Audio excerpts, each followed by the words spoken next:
Welcome to apex जी के classes. आज 20 जून 2020 है और 20 जून 2020 से जितने भी करंट अफेयर्स के मोस्ट इंपोर्टेंट क्वेश्चन बनते हैं उन सभी क्वेश्चनों को आज हम इस वीडियो क्लास में डिस्कस करेंगे।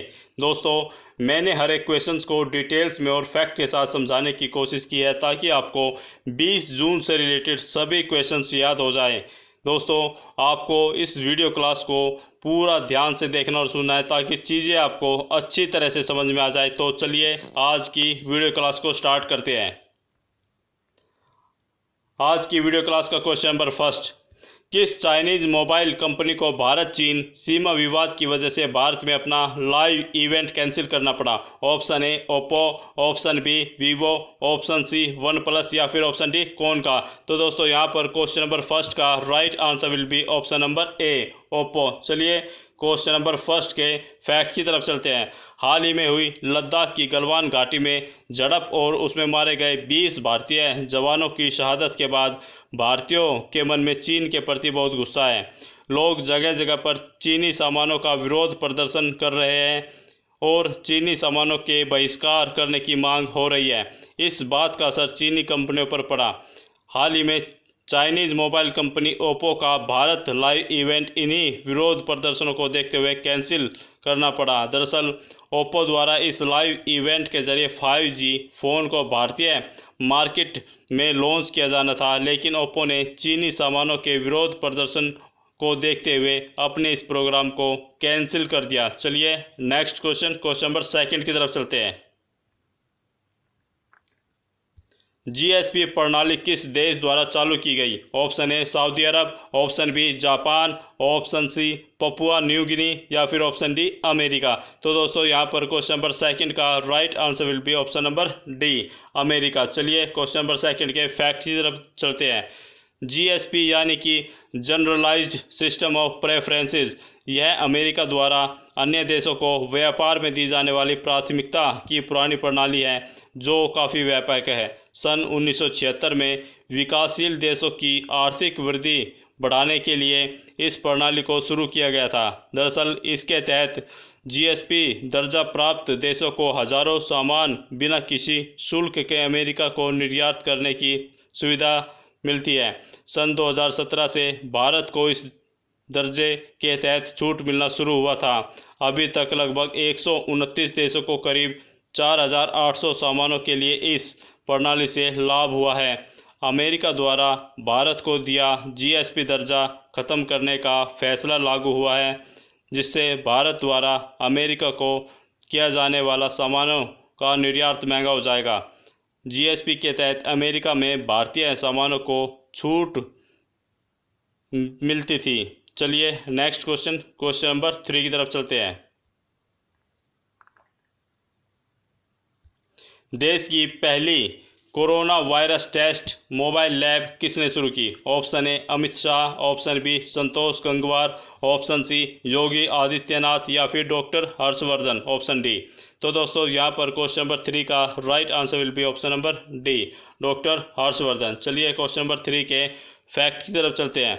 दोस्तों, स्वास्थ्य और परिवार कल्याण मंत्री डॉक्टर हर्षवर्धन ने कोविड-19 परीक्षणों के लिए भारत की पहली मोबाइल लैब शुरू की है। इस लैब का नाम संक्रामक रोग डायग लैब रखा गया है। इस लैब का उद्देश्य ग्रामीण भारत में अंतिम छोर पर मौजूद व्यक्ति के कोविड-19 परीक्षणों के लिए किया गया है।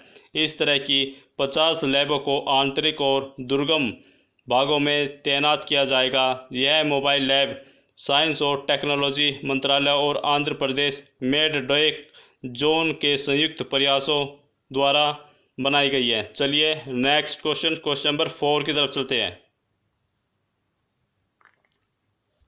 जल जीवन मिशन प्रारंभ करने के लिए महाराष्ट्र सरकार को कितने करोड़ रुपए मंजूर किए गए? Option A 1700 crore, option B 1800 crore, option C 1829 crore या फिर ऑप्शन डी 1830 करोड़। तो दोस्तों यहाँ पर क्वेश्चन नंबर 4 का right answer will be option number C 1829 crore. चलिए क्वेश्चन नंबर 4 की तरफ चलते हैं। भारत सरकार ने वर्ष 2020-21 में महाराष्ट्र में जल जीवन मिशन को शुरू करने के लिए 1829 करोड़ रुपए मंजूर किए हैं। चलिए नेक्स्ट क्वेश्चन नंबर 5 की तरफ चलते हैं। किस राज्य ने पंचायती राज मंत्रालय द्वारा दिए जाने वाले पुरस्कार जीते? Option A Jammu Kashmir, option B Orissa, option C Telangana या फिर ऑप्शन डी गोवा। तो दोस्तों यहाँ पर क्वेश्चन नंबर 5 का right answer will be option number A Jammu Kashmir. चलिए क्वेश्चन नंबर 5 के फैक्ट की तरफ चलते हैं। जम्मू कश्मीर राज्य के प्रशासन को ग्राम पंचायतों के सामाजिक आर्थिक विकास के लिए दीनदयाल उपाध्याय पंचायत सशक्तिकरण पुरस्कार से सम्मानित किया गया। यह जम्मू कश्मीर के राजौरी में, रथल और बड़काना तथा पुलवामा में मीज को दिया गया। चलिए नेक्स्ट क्वेश्चन नंबर 6 की तरफ चलते हैं। Naoroji pioneer of Indian nationalism पुस्तक किसके द्वारा लिखी गई? Option A Saurabh Duggal, option B Anil K Rajvanshi, option C Dinkar Patel या फिर ऑप्शन डी रविशंकर। तो दोस्तों यहाँ पर क्वेश्चन नंबर 6 का right answer will be option number C Dinkar Patel. चलिए क्वेश्चन नंबर 6 के फैक्ट को देखते हैं।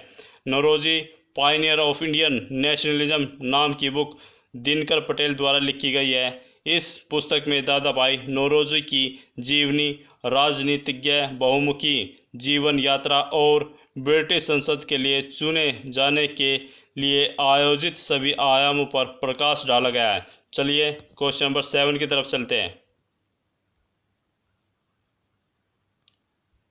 भारत से त्रिकोणीय सेनाएं पहली बार किस देश की विजय परेड में शामिल होगी? ऑप्शन ए दक्षिण Korea, option B Japan, option C रूस या फिर ऑप्शन डी दक्षिण अफ्रीका।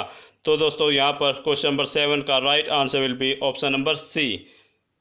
चलिए क्वेश्चन नंबर 7 के फैक्ट की तरफ चलते हैं। दोस्तों भारत के रक्षा मंत्री राजनाथ सिंह ने द्वितीय विश्व युद्ध में विजय की 75वीं वर्षगांठ के अवसर पर रूस की विजय दिवस परेड के लिए एक भारतीय त्रिकोणीय सेना को भेजने पर सहमति व्यक्त की है।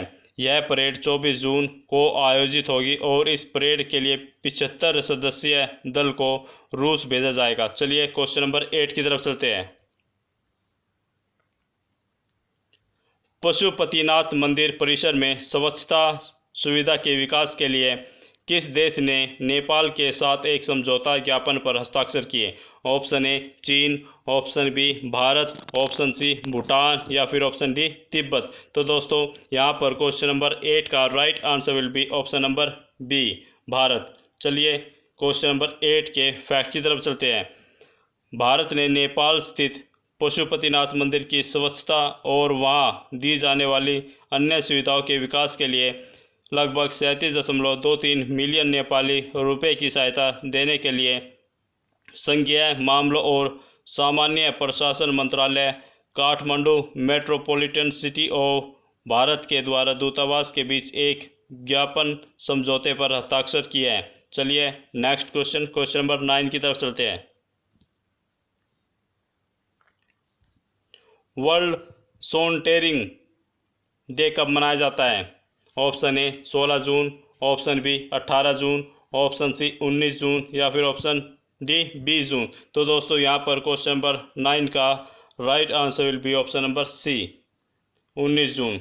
चलिए क्वेश्चन नंबर 9 के फैक्ट की तरफ चलते हैं। दोस्तों हाल ही में 19 जून को वर्ल्ड सोनटेरिंग डे मनाया गया ताकि लोगों को बताया जा सके कि धीमे धीमे जीवन में दौड़े और धीरे धीरे जीवन का आनंद लें। इस रोज़मर्रा की फास्ट लाइफ में थोड़ा समय प्रकृति के लिए, अपने लिए और जीवन कितना सुंदर है इसकी महत्ता को पहचानने के लिए इस दिन को मनाया जाता है। और 19 जून को ही एक अन्य दिवस विश्व सिकल सेल जागरूकता दिवस भी मनाया जाता है। चलिए नेक्स्ट क्वेश्चन नंबर 10 की तरफ चलते हैं। हाल ही में 7 राज्यों की कितनी राज्यसभा सीटों के लिए चुनाव हुए? Option A 12, option B 15, option C 17 या फिर ऑप्शन डी 18। तो दोस्तों यहाँ पर क्वेश्चन नंबर 10 का right answer will be option number D 18। चलिए क्वेश्चन नंबर 10 के फैक्ट की तरफ चलते हैं। दोस्तों 7 राज्यों की 18 सीटों के लिए इस वर्ष चुनाव कराए गए, जिनमें से राज्यसभा राजस्थान की 3 सीटों पर और मध्य प्रदेश की भी 3 सीटों पर चुनाव हुए। आंध्र प्रदेश और गुजरात की 4-4 सीटों पर चुनाव हुए। झारखंड से 2 राज्यसभा सीटों के लिए चुनाव कराए गए और जबकि मणिपुर और मेघालय से 1-1 राज्यसभा सीटों के लिए चुनाव कराए गए। तो दोस्तों, आज की इस वीडियो क्लास में हमने 20 जून से रिलेटेड सभी टॉप मोस्ट करंट अफेयर्स के क्वेश्चनों को डिस्कस किया। तो चलिए आज की इस वीडियो क्लास को यहीं पर समाप्त करते हैं। दोस्तों, इस वीडियो को लाइक और शेयर ज़रूर करें ताकि दूसरे स्टूडेंट्स को भी इस वीडियो क्लास का फ़ायदा मिल सके। और अगर आप चैनल पर नए हैं तो चैनल को सब्सक्राइब करना ना भूलें। Thanks for watching this video. Have a nice day.